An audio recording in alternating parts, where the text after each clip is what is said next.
మీరు పోండి.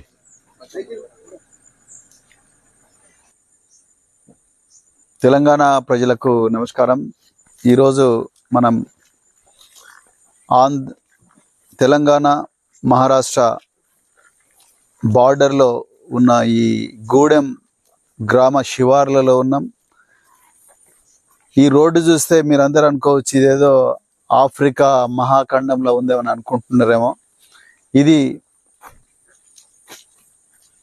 మన కర్జల్లి నుండి గూడెంకు కనెక్ట్ చేసే రోడ్డు, 18 కిలోమీటర్ల రోడ్డు.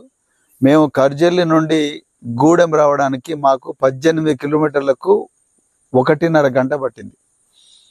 ప్రతి చోట కూడా రోడ్డు ఈ విధంగానే ఉన్నది. ఏ వెహికల్ కూడా స్పీడ్గా పోలేని పరిస్థితి. ఎన్నో యాక్సిడెంట్లు అయినాయి. ఎంతో మందికి నడుమిరిగి, తర్వాత కాళ్ళు ఇరిగి, తల పగిలి ఈ ప్రాంత ప్రజలందరూ కూడా హాస్పిటల్లో పడ్డారు. ఏ కొత్త వెహికల్ కూడా 2-3 సంవత్సరాల కన్నా ఎక్కువగా నడవని పరిస్థితి. ఆర్టీసీ బస్సులంతా కూడా దేవుని మీద భారం వేసి పోతున్నారు. ఈ రోడ్లు ఈ విధంగా తయారు కావడానికి ప్రధానమైన కారణం ఇక్కడ ప్రాంత ప్రజాప్రతినిధులు.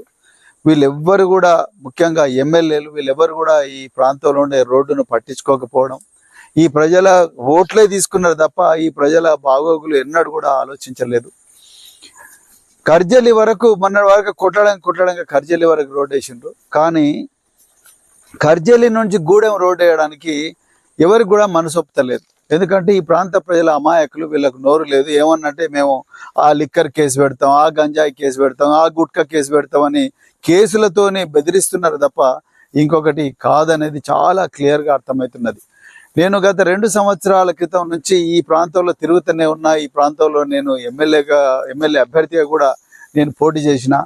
అప్పటి నుండి ఇప్పటికి వరకు ఈ రోడ్డు, ఇప్పుడు మీరు చూడండి ఆ మోటార్ సైకిల్ ఎట్లా పోతున్నారు. ఎంతో దయనీయమైన పరిస్థితి. మహిళలు అయితే ఇంకా ఘోరమైన పరిస్థితుల్లో ఈ రోడ్ల మీద పోతా ఉన్నారు. ఎన్నడూ కూడా ఈరోజు మరి ఇప్పుడున్న ఎమ్మెల్యే డాక్టర్ హరీష్ బాబు ఒక్కరోజు కూడా వారు ఇక్కడికి రాలేదు. వచ్చి మరి ఎందుకు ఈ రోడ్డు ఇట్లున్నది, మరి ఏ అధికారి దగ్గరికి పోవాలి, ఆ అధికారి దగ్గరికి పోయి ఏం చెప్పాలి, మరి రోడ్ల శాఖ మంత్రి కోమటిరెడ్డి వెంకటరెడ్డి ఆయన నల్గొండలో కూర్చున్నాడు, మరి ఆయన దగ్గరికి పోయి ఏం చెప్పాలి, ఈ రోడ్ల పరిస్థితి ఏందనేది ఎవరు కూడా ఏం పాల్వాయి హరీష్ బాబు గారు చూడలేదు. ఆనాడు కోనేరు కోనప్ప చూడలేదు. కోనేరు కోనప్ప ఇంకా ఘోరం ఏంది అంటే ఆయన ఈ ప్రాంతంలో ప్రజలందరినీ భయభ్రాంతులు చేసి ఆ గూడెం బ్రిడ్జ్ కాంట్రాక్ట్ తన వాళ్ళకు ఆంధ్ర ప్రాంత కాంట్రాక్టర్లకు ఇప్పించుకున్నాడు. ఆయన కూర్చున్నాడు అంతే తప్ప ఈ రోడ్డును బాగు చేయాలన్న ఆలోచన కోనేరు కోనప్పకు 10 సంవత్సరాలు కూడా రాలేదు. అందుకొరకే ఈనాడు ప్రజలందరూ కూడా అత్యంత దయనీయమైన పరిస్థితుల్లో ఈ గూడెం ప్రాంతాల్లో బతుకున్న 10,000 మంది ప్రజలు ఈ రోడ్డును వాడుకుంటారు. కానీ ఈ 10,000 మందికి ఒక రోడ్డు లేదు. ఎమర్జెన్సీ వస్తే వీళ్ళందరూ ఆ పక్క నుండే మహారాష్ట్ర పోతున్నారు తప్ప వాళ్ళు ఎవరు కూడా మరి తెలంగాణకు వచ్చే పరిస్థితి లేదు.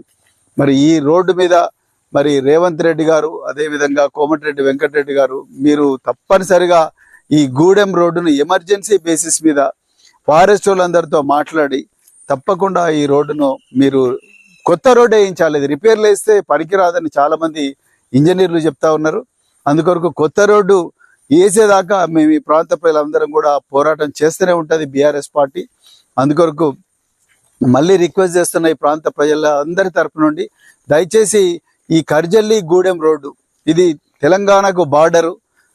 1000 మంది ప్రజలు ఉంటారు, ఎంతో మంది రైతులు ఉంటారు. ఇక్కడ పిల్లలకు బడికి పోవాలంటే కూడా చింతలమానేపల్లె, మహారాష్ట్రకు పోలేరు. సో మరి చింతలమానేపల్లి పోవడానికి కూడా ఇక్కడ మరి రోడ్డు సౌకర్యం కూడా సరిగా లేదని మీ కళ్ళ ముందనే కనిపిస్తున్నది.